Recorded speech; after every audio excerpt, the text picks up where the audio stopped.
Demorou, mas eu apareci aqui para dar aquelas respostas sobre algumas perguntas que eu fiz num quiz algumas semanas atrás aí, sobre uns perrengues de viagem meio absurdos que eu andei passando e umas coisas, umas curiosidades da minha vida profissional. Então, se você gosta de boa história, preste muita atenção. A primeira pergunta do quiz foi: qual objeto religioso eu tenho na estante da minha sala? Muita gente achou que era Buda, mas na verdade eu tenho um Alcorão. Ele tem uma super história, vou pegar pra vocês verem. Tem até que vir com cuidado, porque ele tá bem destruidinho. Olha isso aqui. Isso aqui é a capa dele. Dá até um negócio aqui de poeira. Eu ganhei ele quando eu tava no Sudão e existe inclusive uma lenda de que você só pode ganhar um Alcorão, você não pode comprar. Então, eu ganhei esse aqui de um rapaz que tá na história do livro, inclusive, do Yahya. O Yahya guardava esse Alcorão em cima do guarda-roupa dele, porque o Alcorão tem que ser guardado no lugar mais alto da casa. E ele guardou isso durante anos, e quando ele me conheceu, ele trabalhava num orfanato, e diz ele que ele não fazia ideia porque ficava guardando esse Alcorão por muito tempo. Mas quando ele me conheceu, ele conta que ele descobriu que essa era a razão dele ter guardado aquele Alcorão, que ele precisava me entregar o livro. Por quê? Porque ele é metade em inglês e metade em árabe. E assim eu poderia entender melhor o que estava escrito. E era uma forma de ele dizer também, que ele vivia dizendo pra mim, que eu era uma pessoa muito boa e que eu deveria, por isso, ser muçulmana. Então tá aqui.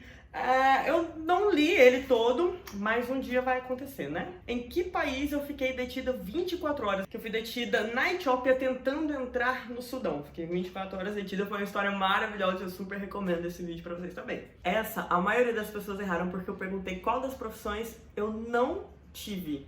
E todo mundo achou, eu coloquei atendente de telemarketing, sim, eu já trabalhei, foi meu primeiro emprego formal, foi como atendente de telemarketing. Eu tinha que vender título de capitalização, gente, desculpa, não comprem, é uma merda. As outras opções eram apresentadora do Tempo na TV, atendente em livraria e coach. A única coisa que eu não fiz foi ser atendente de livraria. A maioria das pessoas acharam que eu nunca tivesse feito na minha vida é ser apresentadora do Tempo na TV. Na verdade, um dos meus primeiros trabalhos enquanto jornalista foi em uma TV local de Brasília, na TV Brasília, que era afiliada da Rede TV. E como estagiária ainda, o meu principal trabalho, uma das principais coisas que eu aprendi para fazer na TV era notinha para escrever o tempo. E aí depois, com o tempo, trabalhando na TV, eu comecei a dar a previsão do tempo. Era ótimo. Pode guardar os casacos, porque o clima deve esquentar aqui em Brasília. A previsão é de que a temperatura chegue até 33 graus nas horas mais quentes do dia. E durante a madrugada, a mínima deve ser de 25 graus. Agora vamos com o trânsito. Na minha casa tem um pote cheio de dinheiro da Venezuela. Muita gente colocou que não tinha pote de dinheiro nenhum porque eu não sou rica. Realmente eu não sou rica mesmo, mas eu tenho um pote de dinheiro da Venezuela. Olha isso aqui. Eu tenho mais ou menos, são notas de 500 pra vocês, gente. Nem tudo tá perdido. 500 e notas de 1000, que foi quando eu fui cobrir a crise Eu não tô achando as notas de 1000 aqui. Mas eu fui cobrir a crise, né, migratória dos venezuelanos, a chegada dos venezuelanos lá em Roraima. E, na verdade, isso aqui é o que me restou do dinheiro que eu troquei. Tem uma notinha de 1000 aqui.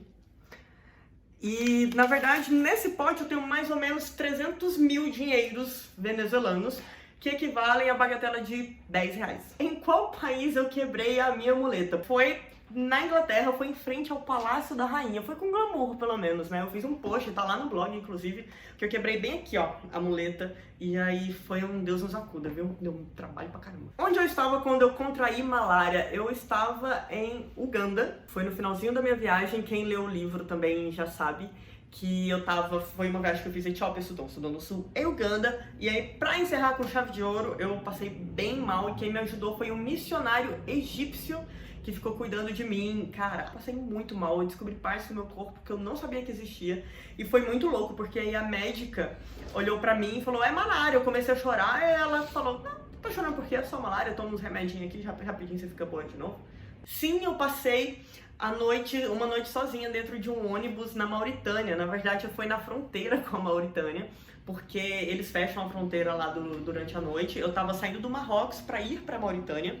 Então eu tava, na verdade, no Saara Ocidental, que é um território que muitos países nem reconhecem mesmo como país. É um território bem complexo aí, inclusive você vê bastante tanque de guerra, é um estado bem militarizado. Eu não tinha onde ficar para esperar essa noite passar até conseguir um transporte para chegar até a Mauritânia.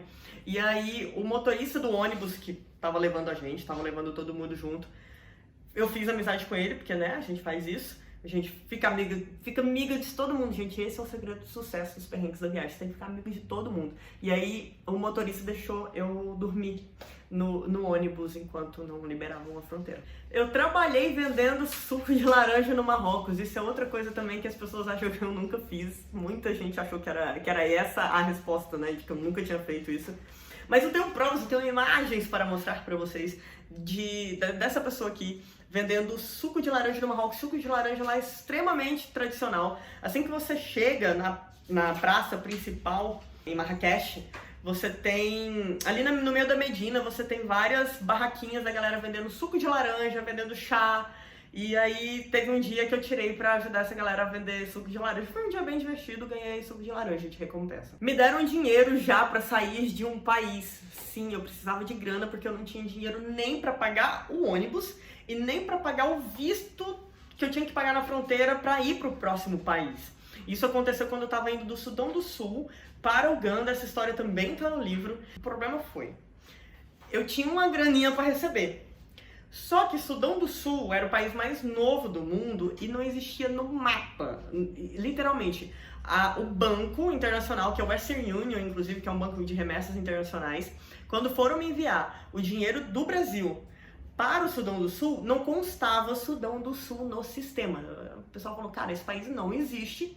Então eu fiquei sem conseguir receber dinheiro e eu não tinha grana nem para poder sair dali. E aí eu fiz amizade com uma galera massa que me deu uma graninha boa pra eu poder sair de lá. Qual dessas línguas eu nunca aprendi? Muita gente achou que era árabe, mas na verdade eu nunca aprendi o alemão. O árabe eu aprendi um pouquinho, hoje não lembro praticamente nada, é uma língua extremamente difícil.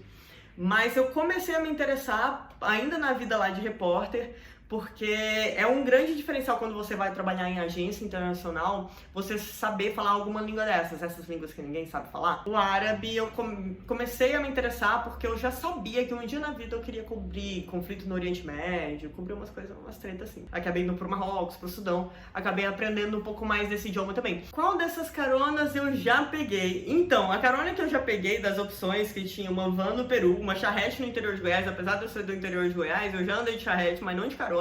A carona que eu peguei mesmo foi num Chevette saindo da Mauritânia para voltar pro Marrocos. Então vocês lembram, acabei de contar daquele perrengue que eu passei para sair do Marrocos e ir pra Mauritânia? Pois é, tinha perrengue também para voltar. E aí eu fiz amizade com um cara no hostel que eu fiquei na Mauritânia. E aí ele me ofereceu carona no Chevette dele, que Chevette mesmo com esse nome é um carro brasileiro, né? Mas é o equivalente nas bandas de lá. E aí foi assim que eu consegui voltar pra casa, graças a Allah. Qual foi a minha primeira viagem sozinha? Bom, de todas as opções, muita gente errou isso aqui, mas faz sentido porque na verdade todas as opções eu já fiz. Só que a única que foi a primeira, obviamente, foi fotografar indígenas no interior do Tocantins, que foi um trabalho lindo, que eu fui para fotografar as Olimpíadas Indígenas, coisa mais linda do mundo, e deram umas fotos maravilhosas que eu me orgulho bastante, que foi um dos primeiros trabalhos profissionais como fotógrafa que eu fiz. Mas tudo isso já tinha acontecido, fotografar mulheres em situação análoga à escravidão no Ceará, fotografar ciganos romenos na periferia de Madrid, refugiado na África, tudo isso aconteceu. A diferença é que a primeira que foi lá no Tocantins. Pois é, gente, é muita história mesmo. Eu adoro um perrengue de viagem que rende as melhores histórias. Pelo menos eu sei que farei a alegria dos meus netos e das pessoas nos bares. E se você gosta mesmo de ouvir história de viagem, quer mais informação, vai lá no jessicapaulo.com.br que no diário de bordo tem, cara, história pra caramba, tá bom? Beijo, até a próxima!